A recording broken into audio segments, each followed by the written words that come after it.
ಇವಾಗ ಎಷ್ಟು ದಿನದಿಂದ ಬಂದಿಲ್ಲ ಹೇಳಿ ಶಾಲೆಗೆ? ಸುಮಾರು ಎಷ್ಟು ತಿಂಗಳಾಯ್ತು? ಸರಿ, ಮಧ್ಯದಲ್ಲಿ ಬಂದು ಹೋಗ್ತದೀಯ, ಸುಮ್ಮನೆ ಜೀವಮಾನ ಹಾಳು ಮಾಡ್ಕೊಂತೀಯ. ಸರಿಯಾಗಿ ಶಾಲೆಗೆ ಬರ್ಬೇಕು. ನೋಡಿ, ಮನೆ ಪರಿಸ್ಥಿತಿಗಳು ಇವೆಲ್ಲ ನೋಡ್ಕೊಂಡ್ರೆ ನೀನು ಇನ್ನೂ ಓದಿ ಏನಾದರೂ ಒಂದು ಸಾಧನೆ ಮಾಡೋಂಥ ಕೆಲಸಗಳು ಮಾಡ್ಬೇಕಪ್ಪ. ಶಾಲೆಗೆ ನೀನು ಮತ್ತೆ ಪದೇ ಪದೇ ಈ ಕಡೆ ತಪ್ಪಿಸ್ಕೊಳ್ಳೋದು, ಈ ಕೆಲಸಗಳು ಮಾಡಿದರೆ ಇದರೊಳಗಡೆ ಅರ್ಥ ಇರುತ್ತೆ. ಎಲ್ಲಿಗೆ ಹೋಗಿದ್ದಾರೆ ಅಮ್ಮ ಅಪ್ಪಾಜಿ? ಸರ್ ಕೆಲ್ಸಕ್ಕೆ ಹೋಗಿದ್ದಾರೆ. ಎಷ್ಟು ಬರೋದು? ಸಾಯಂಕಾಲ. ಡೈಲಿನೇ ದಿನನಿತ್ಯನೇ ಹೋಗ್ತಾರೆ ಕೆಲಸಕ್ಕೆ. ಸೊ ನೀನೇನು ಮಾಡ್ತಿದ್ದೀಯ? ನೋಡು, ಸುಮ್ಮನೆ ಮನೆಗಿದೆಯಾ, ಶಾಲೆಗೆ ಮಾಮೂಲಾಗಿ ಬಂದು ಅಟ್ಲೀಸ್ಟು ಒಂದು ಸ್ವಲ್ಪ ಬುದ್ಧಿವಂತ ಇದ್ರೂ ನೀನು ಶಾಲೆಗೆ ಬರ್ದಂಗೆ ಹಿಂಗೆಲ್ಲ ಮಾಡ್ಕೊಂಡ್ರೆ ಹೆಂಗಪ್ಪ? ಕಂಟಿನ್ಯೂ ಶಾಲೆಗೆ ಹೋಗಿ ಸ್ವಲ್ಪ ಚೆನ್ನಾಗಿ ಎಕ್ಸಾಮ್ ಬರೀಬೇಕು. ನೆಕ್ಸ್ಟು ನಿರಂತರವಾಗಿ ಬರೋ ಕೆಲಸ ಆಗಬೇಕು. ಗೊತ್ತಾಯ್ತಾ? ಅಪ್ಪ ಹಗ್ಲೆಲ್ಲ ಸ್ಕೂಲಿಗೆ ತಪ್ಪಿಸ್ಕೊಬಾರ್ದು. ಇವತ್ತು ತಪ್ಪಿಸ್ಕೊಂಡಿದೀಯ, ನೀನು ಮಧ್ಯೆ ಗ್ಯಾಪ್ ಮಾಡೋಂಥ ಕೆಲಸಗಳನ್ನು ಮಾಡಬಾರ್ದು. ಆಯ್ತಾ? ಸುಮ್ಮನೆ ಜೀವಮಾನನ ಹಾಳು ಮಾಡ್ಕೊಂತೀಯ.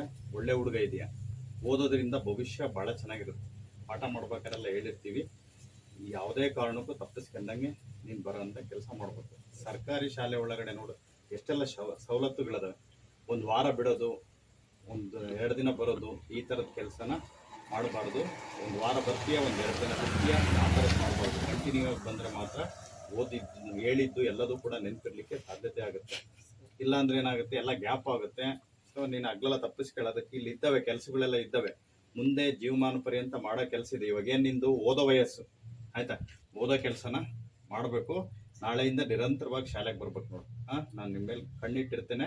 ನಿರಂತರವಾಗಿ ಬಂದು ನೀಟಾಗಿ ಓದ್ಕೊಂಡು ಒಳ್ಳೆ ಕೆಲಸ ಅಥವಾ ಒಳ್ಳೆ ವ್ಯಕ್ತಿಯಾಗಂತ ವಿಚಾರದಲ್ಲಿ ಇರಬೇಕು. ಆಯ್ತಲ್ಲ? ನಾಳೆಯಿಂದ ಬರಬೇಕು. ಆಯ್ತಾ? ಕಳಿಸು. ಇವಾಗ ಜವಾಬ್ದಾರಿ ನಮ್ದಿರಲಿ, ಅವ್ರಿಗೇನು ಸಮಸ್ಯೆ ಆಗ್ದಂಗೆ ಎಲ್ಲ ಟೀಚರ್ಸ್ಗೆ ಹೇಳಿ ನಾನು ಇದು ಮಾಡ್ತೇನೆ. ಸುಮ್ಮನೆ ವಿದ್ಯಾಭ್ಯಾಸ ಹಾಳಾಗೋಗುತ್ತೆ. ಇವಾಗ ಅವರಿಗೆ ಹಲವಾರು ಸೌಲಭ್ಯಗಳು ಅಲ್ಲಿದೆ. ಎಲ್ಲ ರೀತಿ ಹೈಟೆಕ್ ಶಾಲೆ ಇದೆ ಜೊತೆ ಒಳಗಡೆ. ಇನ್ನೂ ಹೆಚ್ಚು ಕಮ್ಮಿ ಬಸ್ ಬಿಟ್ಟಿದ್ದೀವಿ, ಬಸ್ಸಿನ ಸೌಲಭ್ಯನೂ ಐತೆ. ಹೋಗಿ ಬಂದು ಅಲ್ಲೆಲ್ಲದನ್ನು ಕೂಡ ಅಧ್ಯಯನ ಮಾಡಿದರೆ ಮುಂದಿನ SLC ಆದಮೇಲೆ ಬೇರೆ ಬೇರೆ ಪೋಸ್ಟ್ಗಳಿದ್ದಾವೆ, ಅವನ ಜೀವನ ರೂಪಿಸ್ಕೊಳ್ಳೋಕೆ ಅನುಕೂಲ ಆಗುತ್ತೆ. ಹಾಗಾಗಿ ನೀವು ನಿರಂತರವಾಗಿ ಕಳಿಸ್ಬೇಕು. ಯಾಕಂದ್ರೆ ನಾನು ಅವನಿಗೆ 2-3 ಸರಿ ಹೇಳಿದ್ದೀನಿ ಆಲ್ರೆಡಿ, ಶಾಲೆಯಲ್ಲಿ ಇದ್ದಾಗಲೇ ಹೇಳಿದ್ದೀನಿ, ಹಿಂಗೆ ತಪ್ಪಿಸ್ಕೋಬಾರ್ದು.